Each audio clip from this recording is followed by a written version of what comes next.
मी इथे विनम्रपणाने निवेदन करतो की मी यावेळेस निवडणूक लढवीन तेव्हा केलेल्या कामावरती मतं मागणार नाही. 14 वर्षात 15 वर्षात इथे जो काही बदल झाला तो तुमच्या डोळ्यासमोर. मी यावेळेस मतं मागेन ती निष्ठेवरती.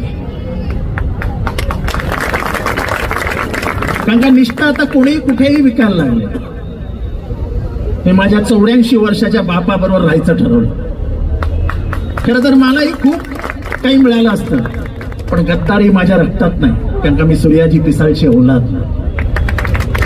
त्यामुळे तुम्हा सगळ्यांच्या आशीर्वादावर, तुमच्या सगळ्यांच्या विश्वासावर परत एकदा महाराष्ट्राला निष्ठा काय असते हे दाखवून देण्यासाठी म्हणून मी त्या माझ्या म्हाताऱ्या बापाबरोबर थांबलो.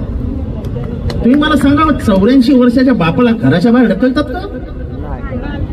ढकलतात?